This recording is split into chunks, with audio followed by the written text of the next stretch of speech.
ಇಲ್ಲಪ್ಪ.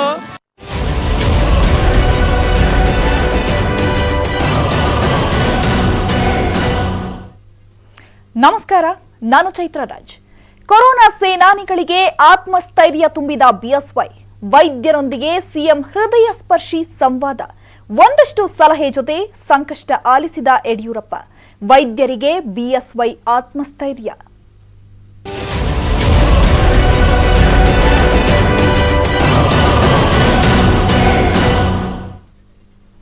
ಇಡೀ ರಾಜ್ಯದ ಜನ ಕೋವಿಡ್ ಸೋಂಕಿನಿಂದ ಕಂಗಾಲಾಗಿದ್ದಾರೆ. ದಿನೇ ದಿನೇ ಸೋಂಕು ಸಾವಿನ ಪ್ರಮಾಣ ಹೆಚ್ಚುತ್ತಲೇ ಇದೆ. ಕೋವಿಡ್ ಸಮರದಲ್ಲಿ ರಾಜ್ಯ ಸರ್ಕಾರ ಎಲ್ಲಾ ರೀತಿ ಹೋರಾಡ್ತಾ ಇದೆ. ವೈದ್ಯ ಸಿಬ್ಬಂದಿ ಹಗಲು ಇರುಳು ಸೋಂಕಿನ ವಿರುದ್ಧ ಜನಕ್ಕಾಗಿ ದುಡಿತಾ ಇದ್ದಾರೆ. ಇಂತಹ ಕೋವಿಡ್ ಸಮರದ ಸೇನಾನಿಗಳೊಂದಿಗೆ ಮುಖ್ಯಮಂತ್ರಿ ಯಡಿಯೂರಪ್ಪ ಸಂವಾದ ನಡೆಸಿ ಮುಕ್ತವಾಗಿ ವಿಚಾರ ವಿನಿಮಯ ಮಾಡಿಕೊಂಡಿದ್ದಾರೆ. ವೈದ್ಯರ ಆತ್ಮಸ್ಥೈರ್ಯ ಹೆಚ್ಚಿಸಿ ಅವರ ಸಮಸ್ಯೆಗಳನ್ನು ಸಿಎಂ ಆಲಿಸಿದ್ದಾರೆ. ಕೋವಿಡ್ ಚಿಕಿತ್ಸೆಯ ಕಾರ್ಯದಲ್ಲಿರುವ ವಿವಿಧ ಜಿಲ್ಲೆ ತಾಲೂಕು ವೈದ್ಯರ ಜೊತೆ ಸಮಾಲೋಚನೆ ನಡೆಸಿ ವೈದ್ಯ ಸೇವೆಯಲ್ಲಿ ಎದುರಿಸುತ್ತಿರುವ ಸವಾಲುಗಳನ್ನು ತಿಳಿದುಕೊಂಡಿದ್ದಾರೆ. ವೈದ್ಯ ವೃಂದಕ್ಕೆ ರಾಜ್ಯದ ಜನರ ಪರ ಹಾಗೂ ವೈಯಕ್ತಿಕವಾಗಿ ಕೃತಜ್ಞತೆ ಸಲ್ಲಿಸಿದ್ದಾರೆ. ಆಸ್ಪತ್ರೆ ಎಂಬ ಖ್ಯಾತಿಗಳಿಸಿರುವಂತಹ ಕೆಸಿ ಜನರಲ್ ಆಸ್ಪತ್ರೆಯಲ್ಲಿ ಒಟ್ಟು ಕೋವಿಡ್ ಚಿಕಿತ್ಸೆಗಾಗಿ ಎಷ್ಟು ಬೆಡ್ಗಳನ್ನ ಮೀಸಲಿಡಲಾಗಿದೆ, ಪ್ರಸ್ತುತ ಎಷ್ಟು ರೋಗಿಗಳು ಅಡ್ಮಿಟ್ ಆಗಿದ್ದಾರೆ, ಈ ಬಗ್ಗೆ ಮಾಹಿತಿಗಳನ್ನ ಕೊಡ್ಬೋದಾ ಸರ್? ಸರ್, ಈಗ ಇದುವರೆಗೂ 200 ಬೆಡ್ಗಳ 200 ಹಾಸಿಗೆಗಳು ನಾವು ಕೋವಿಡ್ ಮತ್ತು ಕೋವಿಡ್ ಸಂಬಂಧಿತ ರೋಗಿಗಳಿಗೆ ಮೀಸಲಾಗಿಟ್ಟಿದ್ದೇವೆ ಸರ್.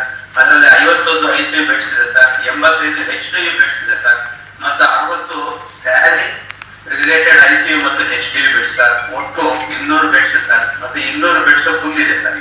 ಲಕ್ಷ್ಮೀಪತಿ ಅವರೇ, ಆಕ್ಸಿಜನ್ ಅಗತ್ಯ ಇರುವಂತ ಇತರ ಅತ್ಯವಶ್ಯಕ ಸಾಮಗ್ರಿಗಳ ಕುರಿತು ಏನ್ ಕ್ರಮ ಕೈಗೊಂಡಿದ್ದೀರಾ, ಏನ್ ಸಲಹೆ ಕೊಡ್ತೀರಾ?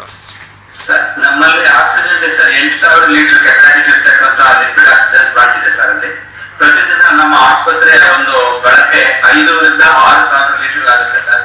ನಮಗೆ ಪ್ರಾಕ್ಸೈಸ್ ಸಂಸ್ಥೆಯವರು ದಿನಕ್ಕೆ 2000 ಬಂದು ತುಂಬುತ್ತಿದ್ದಾರೆ. ನಮ್ಮಲ್ಲಿ ಆಕ್ಸಿಜನ್ ಮಾನಿಟರಿಂಗ್ ಕಮಿಟಿ ಅಂತ ಹೇಳಿ ಪ್ರತ್ಯೇಕವಾದ ಒಂದು ಕಮಿಟಿ ಮಾಡ್ಕೊಂಡಿದ್ದೀವಿ. ಅದರಲ್ಲಿ ವೈದ್ಯರಿದ್ದಾರೆ, ಬಯೋಮೆಡಿಕಲ್ ಇಂಜಿನಿಯರ್ ಇದ್ದಾರೆ, ಬೇರೆ ಬೇರೆ ತಂತ್ರಜ್ಞರಿದ್ದಾರೆ, ಕಾರ್ಯಕರ್ತರಿದ್ದಾರೆ sir. Round the clock 8 hourly ಅವರು ಅದನ್ನ ಮಾನಿಟರ್ ಮಾಡ್ತಾರೆ. ಯಾವುದೇ ವ್ಯತ್ಯಯವಾದಲ್ಲಿ ತಕ್ಷಣ ಅವರು ನಮಗೆ ತಿಳಿಸಿದಾಗ ನಾವು ಮುಂದಿನ ಕ್ರಮಕ್ಕಾಗಿ ನಾವು ಅದೇ ಕೆಲಸ ಮಾಡ್ತಿದ್ದೇವೆ.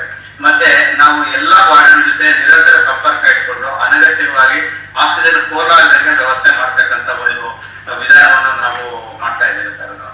ಸರ್, ಈಗಾಗಲೇ ಒಮ್ಮೆ ಕೋವಿಡ್ ಸೋಂಕಿಗೆ ತುತ್ತಾಗಿ ಹೊರಬಂದಿದ್ದೀರಾ. ಈಗ ಹೇಗಿದ್ದೀರಾ? ಮನೆಯವರೆಲ್ಲ ಆರೋಗ್ಯವಾಗಿದ್ದೀರಾ? ನಿಮ್ಮ ಸಲಹೆಗಳೇನಾದ್ರೂ? 4 ದಿನ ಆಯ್ತು ಸರ್ ಇನ್ನು ಪ್ರಾರಂಭ ಆಗಿ. ಮೊದಲನೇ ಸ್ವಲ್ಪ ಮೈಕೈ ನೋವು, ಜ್ವರ ಮತ್ತು ಉಸಿರಾಟ ತೊಂದರೆ ಇತ್ತು ಸರ್. ಅದರಿಂದ ಹೊರಗಡೆ ಬಂದಿದ್ದೀನಿ. ಮತ್ತೆ ತಂದೆ ತಾಯಿಗೂ ಆಗಿತ್ತು, ಮಕ್ಕಳು ಆಗಿತ್ತು, ಅವರೆಲ್ಲ ಗುಣಮುಖರಾಗ್ತಾ ಇದ್ದಾರೆ ಸರ್. ಎಲ್ಲ ಚೆನ್ನಾಗಿದೆ ಸರ್. ನಿಮ್ಮ ಆಶೀರ್ವಾದದಿಂದ ಚೆನ್ನಾಗಿದೆ ಸರ್. ಶಶಿಕರಣ ಅವರೇ, ಭಾರತದ ಮೊದಲ ಕೋವಿಡ್ ಚಿಕಿತ್ಸೆಗಾಗಿ ಮೀಸಲಿಟ್ಟಿರುವಂತ ಒಂದು ಆಸ್ಪತ್ರೆ ನಿಮ್ಮದು. ಕಳೆದ 1 ವರ್ಷದ ನಿಮ್ಮ ಅನುಭವ ಹೇಗಿದೆ? ನಿಮ್ಮ ಸಲಹೆಗಳೇನು ದಯಮಾಡಿ ಹೇಳ್ಬೋದಾ? ಖಂಡಿತ ಸರ್. ಇದು 1 ವರ್ಷ ಮೊದಲು ಈ ಕೋವಿಡ್ ಯಾವಾಗ ನಮಗೆ ಬಹಳ ಹೊಸದಾಗಿತ್ತು, ಮಾರ್ಚ್ ತಿಂಗಳಲ್ಲಿ, ಮಾರ್ಚ್ 18ನೇ ತಾರೀಕು 2020 ನಮಗೆ ಈ ಕೋವಿಡ್ ಈ ಬರ್ತಾ ಇದ್ದ ಗೊತ್ತಾಗ್ಬಿಟ್ಲೇನೆ ನಮ್ಮ ಆಸ್ಪತ್ರೆಯಿಂದ ಕೇಳ್ಕೊಳ್ತಾ ಮಾಡ್ಲಿಕ್ಕೆ ರೆಡಿಯಾಗಿ. ಆದ್ರೆ ಇದ್ರ ಬಗ್ಗೆ ಹೆಚ್ಚು ಗೊತ್ತಿಲ್ಲ ಸರ್. ಆ ಸಮಯದಲ್ಲಿ ಇಟಲಿ, ಸ್ಪೇನ್ ಹಾಗೆ ಬೇರೆ ದೇಶಗಳಲ್ಲಿ ಎಷ್ಟು ತೊಂದರೆ ಆಗ್ತಾ ಇತ್ತು, ಚೈನಾದಲ್ಲಿ ಯಾವ ರೀತಿ ಲಾಕ್ಡೌನ್ ಮಾಡಿ ಅದನ್ನು ನೋಡ್ಕೊಳ್ತಿದ್ರು, ಇದೆಲ್ಲ ನೋಡಿ ನಾವು ಇದೆಂತ ಹೊಸ ಒಂದು ವಿಚಾರ ನಮ್ಮ ಕೈ ಮಾಡ್ಲಿಕ್ಕೆ ಆಗತ್ತಾ ಇಲ್ವಾ ಅಂತ ಬಹಳ ಬೇಸ ಇತ್ತು.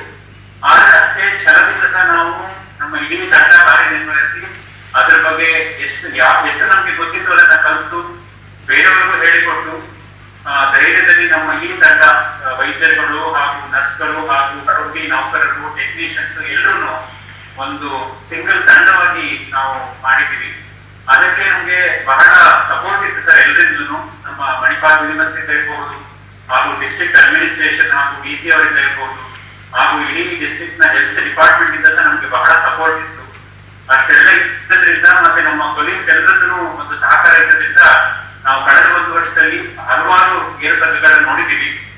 ಹಲವಾರು ಜನರಿಗೆ ಸುಮಾರು 1800 ಜನರಿಗೆ ನಮ್ಮ ಆಸ್ಪತ್ರೆಯಲ್ಲಿ ನಾವು ಇವರಿಗೆ ಟ್ರೀಟ್ಮೆಂಟ್ ಕೊಟ್ಟಿದ್ದೀವಿ.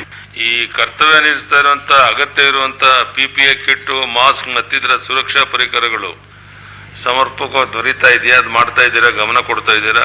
ಹೌದು ಸರ್, ಖಂಡಿತವಾಗಿಯೂ ಎಲ್ಲ ನಮ್ಮ ಆಸ್ಪತ್ರೆ ಎಲ್ಲ ಸಿಬ್ಬಂದಿಗಳಿಗೂ ವೃತ್ತಿಯಿಂದ ಹಿಡಿಸ್ಬಿಟ್ಟು ಎಲ್ಲ ವೈದ್ಯರಿಗೂ ಮತ್ತೆ ಡ್ಯೂಟಿ ಡಾಕ್ಟರ್ಗಳಿಗಿರ್ಬೋದು ಅಥವಾ ನಮ್ಮ ಬೆಳಗಾವಿ ಜಿಲ್ಲಾ ಆಸ್ಪತ್ರೆಯನ್ನ KMC ಮೆಡಿಕಲ್ ಕಾಲೇಜ್ಗೆ ಅಟ್ಯಾಚ್ ಆಗಿರೋದ್ರಿಂದ ಅಲ್ಲಿಗೆ ಬರುವಂತ ಎಲ್ಲ ಇನ್ನೊಂದು ಇಂಟೆನ್ಸಿಂದ ಹಿಡಿದ್ಬಿಟ್ಟು ಗೃಹ ವೈದ್ಯರಿಂದ ಹಿಡಿದ್ಬಿಟ್ಟು ಎಲ್ಲರಿಗೂ ಸಹ ವ್ಯವಸ್ಥೆಗಳ ಸರಿಯಾಗಿ ಅಂತ ಟ್ರೈನಿಂಗ್ ಎಲ್ಲ ಮಾಡಿ ಅವರನ್ನ ಫಾಲೋ ಮಾಡ್ತಿರೋ ಹಾಗೆ ನೋಡ್ಕೊಳ್ತಾ ಇದ್ದಾರೆ.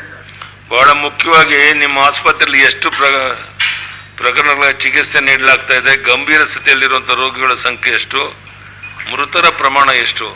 ಈಗ ಅಟ್ ಪ್ರೆಸೆಂಟ್ ಇವತ್ತಿನ ದಾಖಲೆಗಳ ಪ್ರಕಾರ ನಾವು ಸುಮಾರು 210 ಕೋವಿಡ್ ಪೇಷಂಟ್ಗಳನ್ನ ಅಡ್ಮಿಟ್ ಮಾಡ್ಕೊಂಡಿದ್ದೀವಿ ಸರ್. ಅದರಲ್ಲಿ 30 ಪೇಷಂಟ್ಸ್ ICU ನಲ್ಲಿದ್ದಾರೆ ಸರ್. ಅದರಲ್ಲಿ ಕೋವಿಡ್ ಪಾಸಿಟಿವ್ ಪೇಷಂಟ್ಸ್ ಪ್ಲಸ್ ಸಾರಿ ಪೇಷಂಟ್ಸ್ ರಿಪೋರ್ಟ್ ಅವೈಟಿಂಗ್ ಇರೋರು ಅಥವಾ ರಿಪೋರ್ಟ್ ನೆಗೆಟಿವ್ ಇದ್ದು ಕ್ಲಿನಿಕಲಿ ಕೋವಿಡ್ ಲೈನ್ ಸಿಂಡ್ರೋಮ್ ಇರುವಂತವರು ಅವರೆಲ್ಲ ಸೇರಿ 30 ಜನ ಈಗ ICU ಅಲ್ಲಿ ಟ್ರೀಟ್ಮೆಂಟ್ ಪಡಿತಾ ಇದ್ದಾರೆ ಸರ್. ಇದಲ್ಲದೆ ನಾವು ಸುಮಾರು ಒಂದು ವಾರ್ಡನ್ನ ನಾವು HDU ತಗೊಂಡು ಅಲ್ಲಿಯೇ ಸಹ ವೆಂಟಿಲೇಟರ್ ಗಳನ್ನ ಕಲೆಕ್ಟ್ ಮಾಡಿ ನಾನ್ ಇನ್ವೇಸಿವ್ ವೆಂಟಿಲೇಷನ್ ಕೊಡುವಂತ ವ್ಯವಸ್ಥೆಯನ್ನು ಮಾಡಿಕೊಂಡು ಆ ರೋಗಿಗಳು ಸುಮಾರು 50 ಜನ ICU ನ ಹೊರಗೆ ಸೆಮಿ ICU ಅಂತ